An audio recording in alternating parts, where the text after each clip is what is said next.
India was such an important part of the British Empire that it was often called the jewel in the crown of the empire. And British rule had a profound effect on India. So we want to understand both how and why the British were able to control India. One thing to understand about British control of India is that it predates this 19th century imperialism. In fact, it has its origins back in the 16th and 17th century imperialism that we saw earlier. Remember that in the first age of empires, the Europeans were trying to find a direct route to India and other parts of Asia. And so the British formed this East India Company to negotiate trade and control parts of India. What's important to understand that this really isn't a direct control. This is a kind of imperialism we call economic imperialism, which is a form of indirect imperialism. That is to say, although the British East India Company was sanctioned by the British Crown, it did have certain rules that the company had to follow.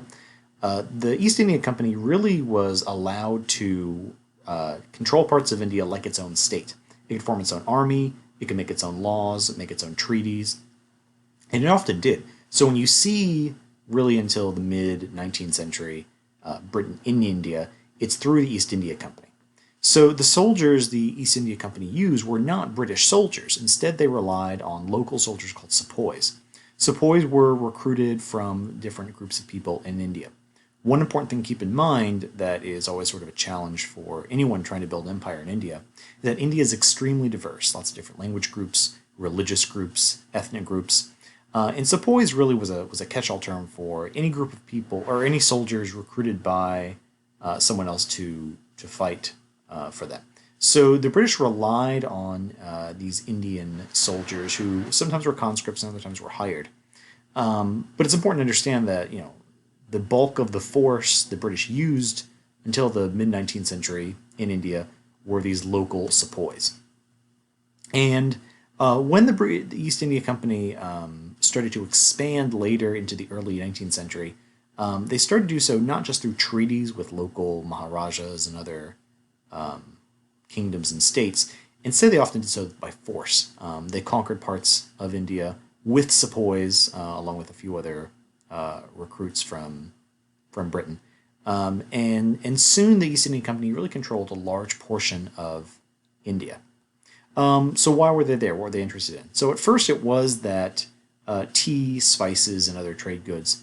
But as we move into the 19th century, you start to see the Industrial Revolution hit Britain. There's much more interest in textiles. India had two major things to offer Britain. One was cotton. Cotton grew better in India. Indian workers could be paid less, and you really, produce a huge portion of cotton. Before the Industrial Revolution, India actually produced more cotton than Britain. So by taking control of the cotton industry, Britain was able to improve their textile industry. Another part of that textile industry was dyes, specifically the dye indigo. Indigo is a plant. It grows in tropical climates like in India, and so they used British labor to produce lots of indigo as well. So again, it's like the old imperialism where they needed a source of raw materials. They also used India as a market. Because India has a huge population, and because it produced so many goods, the British essentially used India as a market. Raw materials, like cotton were produced in India, sent back to Britain for manufacturing, and then returned to India and sold. And just like you saw the British control trade in, say, the American colonies, they did the same thing here in India.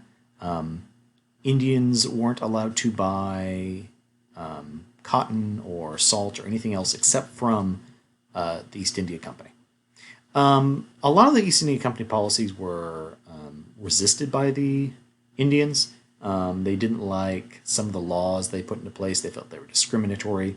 They tried to break up some of the traditional systems we see in India, like the caste system, and try to force Christianity and other things on the Indian subcontinent. So you saw a lot of unrest as we moved later into the 19th century. And that exploded in the India Rebellion of 1858. Sometimes you also see this called the Sepoy Rebellion or the Sepoy Mutiny. In India, it's known as the First War of Independence. What happened was sort of the spark that started this was there was a rumor among the Sepoys that a new shipment of ammunition coming in from Britain was to be packed in beef and pork fat. The the kind of ammunition they used back then had to be packed in this casing, and the casing had to be bit off before it was put into the gun.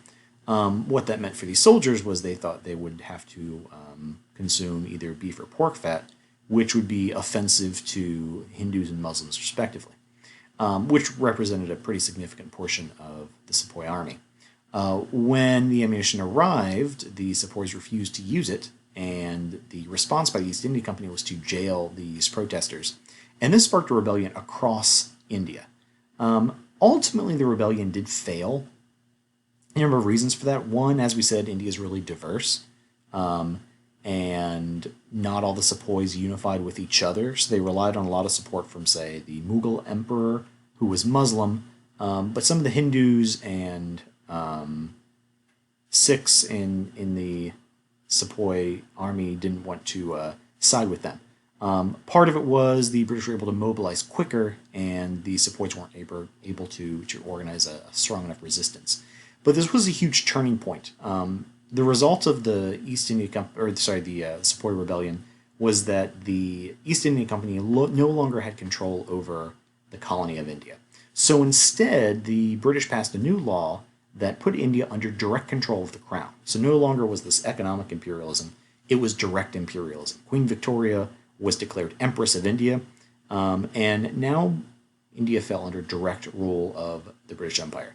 And this started a more severe and harsh rule by the British. You saw increased crackdown on organization by Indians. You saw more explicit racism.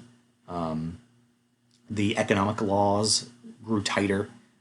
So really, the failure of the Sepoy Rebellion to overthrow the British resulted in much stronger rule by the British. It did also plant the seeds for Indian independence. As a result of the East India Company's loss to the Sepoy Mutiny, you saw the formation of this group called the Indian National Congress. This is the group that initially was there to advise the British, for whatever that was worth. But it became sort of the seeds for an independence movement. So as we see in the early 20th century, the independence movement under Gandhi and Muhammad Ali Jinnah and others, it finds its roots here in the Indian National Congress.